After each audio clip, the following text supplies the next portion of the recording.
Hi, this is your host Swapnil Bharti and we are here at SUSECon in Nashville, Tennessee. And today we have with us Nils Brockmann, CEO of SUSE. Nils, how are you doing today? I'm doing great, thank you. Yes, we had a productive day already. We started with a press conference in the morning, had a couple of one-on-one press meetings already. So it's going well. I'm looking forward to the show. As you know, SUSECon is a big event for us. Many customers coming together from all over the world and business partners and the media and industry analysts. So for us, it's a really good opportunity to talk about SUSE, the future of SUSE. So yeah, I'm looking forward to it. And as we have spoken earlier, SUSE is not only one of the oldest Linux vendors, it's also one of the most resilient companies which always bounces back. And if I'm not wrong, you have been leading SUSE since the attachment days. Since May 2011. So company has evolved with the changing market itself. So can you talk about the evolution of SUSE under your leadership? Under my leadership, okay. So obviously, SUSE started more than 26 years ago as an open source company of the first hour and was then one of the first to distribute a commercial Linux distribution to the market, and then quickly evolved into developing and delivering an enterprise-grade, hardened Linux operating system, SUSE Linux Enterprise Server. That's about the time when I also came on board. So we were already shipping SUSE Linux Enterprise Server for mission-critical workloads. And then we started to evolve the business from there. From there, we took it into software-defined infrastructure to power the software-defined data center for enterprise customers, always with open source. And then over time, we started to expand even further and went into application delivery solutions, container-based solutions, Cloud Foundry-based platform-as-a-service solutions. So that describes a little bit the development from a portfolio perspective. So today we power the digital transformation of enterprise customers with agile, enterprise-grade open source solutions that should help customers to basically deploy, run, and manage their workloads everywhere, whether it's on-premise, in traditional IT, or in the hybrid and multi-cloud setup. So that's where we are taking the company. And over the years, I think you alluded a little bit to that. We saw ownership changes, but every time we saw an ownership change, we came out stronger afterwards. And I think you and I actually spoke about that. So over the years, the growth accelerated, the profitability came back to the business.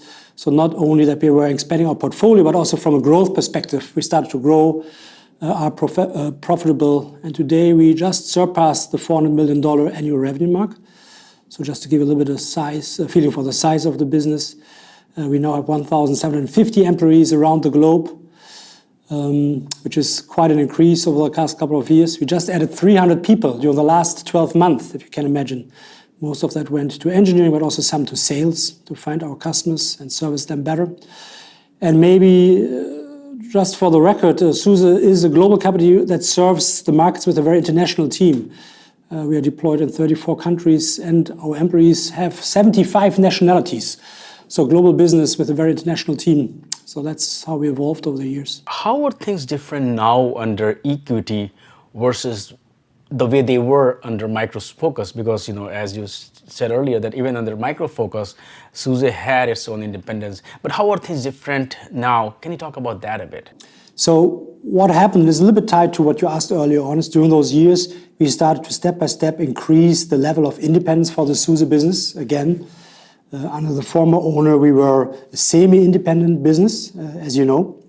And now we are fully independent business.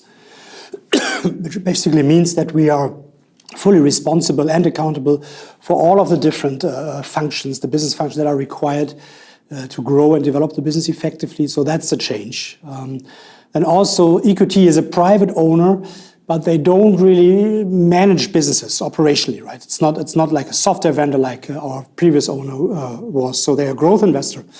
And they actually buy companies that are growing and then invest in those businesses, support them with knowledge, with expertise to help them grow even faster.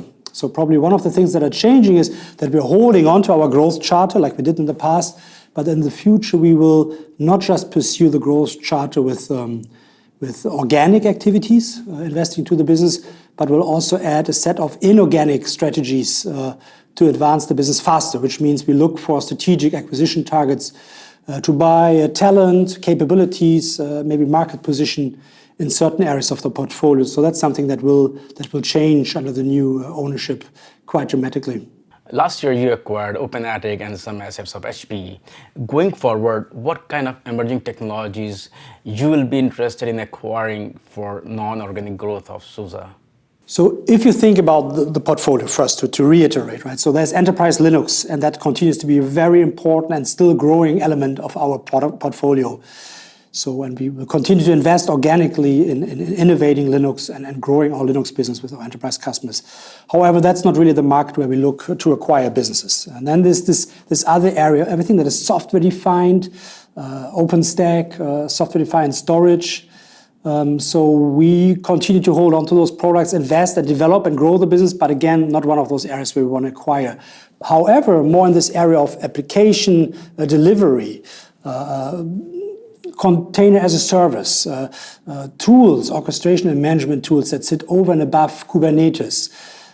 These are the areas where we want to advance our capabilities much faster and deliver on our strategy in a more agile and faster way. So think about us looking into that area, more around multi-cloud application and workload management with a container-first approach. If you look at all these acquisitions and the evolution of SUSE, what kind of company is SUSE today in 2019? It started as a Linux company, but it's much more than that today. So first of all, we are finally again an independent business. And we are actually about to become the largest open source independent business in industry pretty soon. We are a business that goes to market by engaging deeply into our customer relationships. We listen carefully, we consider what we hear, and then we act accordingly. So we are a vendor that provides open source solutions to enterprise customers to increase their agility, their competitiveness, and make them successful with agile open source solutions that allow them to host workloads everywhere on-premise and in the cloud and manage them, and also in the multi-cloud. So that's what we are all about. We continue to hold on to our open source approach, and you and I spoke about it in the past, because for us, open source continues to be more than just how we license our source code, right? We honestly believe that the open innovation should happen in conjunction with different types of partners and the community. We believe that the outcome should be open solutions that empower best-of-breed solution stacks, which I think is also one of the promises of open source and open solutions. So we'll definitely hold on to that in the future. And we are actually right now known in the market to hold to that standard, I would say. Earlier, we have spoken about open source company. I always wonder, what does open source company really mean? Can you elaborate? Can you explain that? It's not so much about the innovation model, right? We all come together in the communities. So we share our work and we license the code on a public license model. So that's all the same. It's more about what do you do with this technology? Do you invest it into providing products and solutions that are still open to work together in best-of-breed stacks with a solution of other vendors, not just open source, but also maybe closed source vendors? Because quite frankly, the reality of enterprise customers is that they in many cases have a mixed IT requirement.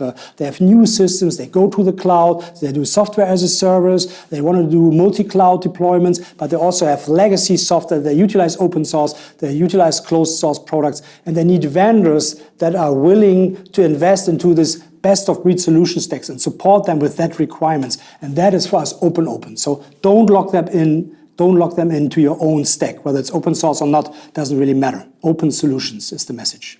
As you said that soon SUSE will be one of the biggest independent Linux vendor.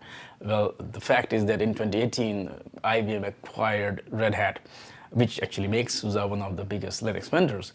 So I'm curious, what are your thoughts, what are your comments on this acquisition of Red Hat by IBM? So first of all, if you think after all of those years, that a company that grew up in the open source business model would become such a valuable target for IBM, who would have imagined that? So to be honest, it is a compliment and a testimony to the quality of open source and what you can achieve with open source, what kind of service you can provide to customers, but also what kind of businesses you can build. So that's a positive impact and a positive result for all open source companies around the world. It remains to be seen how those two companies will play it with each other, how this will hold how this will play out, what kind of dynamics that creates in the market. We hear from the market that they are willing to work with companies that provide them choice. They don't want to see a lock-in to just one mega vendor.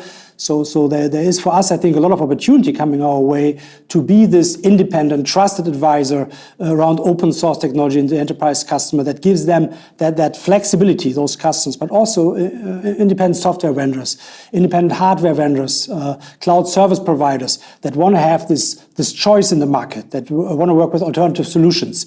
I think, honestly, on the back of that acquisition, there will be new doors opening for SUSE, and opportunity will pop up, and we will be ready to grab it. Well, with this freedom, you will be able to invest in a lot of emerging technologies or help companies who are embracing emerging technologies. So I'm curious, personally, what kind of emerging technologies you are interested in? I'm not talking about the application layer and how SUSE helps other company, but in general, because if you look at SUSE, it helps nuclear reactors in Japan, it helps healthcare industry with HPC. So a lot of work is going on. So I'm just curious, what kind of emerging technologies you are interested in, either investing or just curious about what is going on in that field. So in the short term, there is exciting technology that honestly allows enterprise to become much more agile, scalable, responsive with the way they develop, deploy, and manage their applications, which drives all kinds of innovation in their business, from new services model that they can support like that, new products that they can bring to market.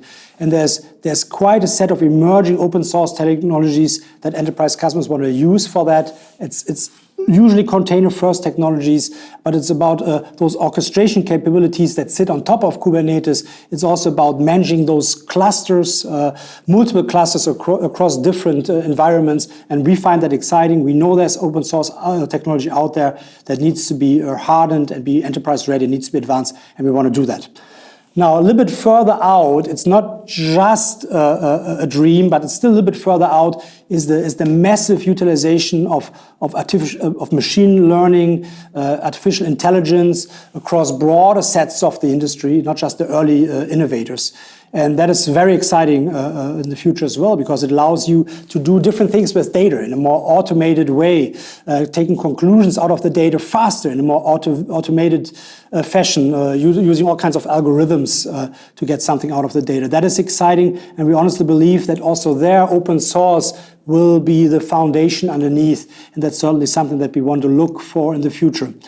However, we offer open source technology for enterprise customers, so we really fully engage at the time when we realize that something becomes consumable by enterprise customers, because then they're looking for partners at their side that makes open source technology reliable in an enterprise context, and that's our business model. Innovation, but also hardening the solutions and providing the service and support. This question you may choose not to answer, but I'm curious, what are your hobbies? What do you do in your free time? I am aware of one hobby, and it would be great if you can talk about that as well. I know that I used to play the drums, and I know also you are one of those guys that maybe is waiting for me to play in the SUSE band. I get all that question all of the time from my own guys. The problem is, if you want to be a drummer, you need to be the engine of the band, right? A very reliable engine, and I'm not. So I would have to practice much more. So don't think about ever playing with me in a band where I'm the engine, because you would stutter quite a bit. So I like drumming, but I'm not at that level. But it's a fair question. What I do in my spare time, I'm a family person. I have 3 kids. 2 are more or less grown up. One is still fairly young, so I do what parents do on the weekend. I try to spend time with them. I play soccer with them. I take them out on a bike tour, stuff like that. So not very spectacular, just that's the usual family stuff. That's what I do in my spare time. Niels, thank you so much for sharing your thoughts, your vision, and your insight with our audience today. We'll see you again at the next conference. Thank you. My pleasure. Thank you. Cheers.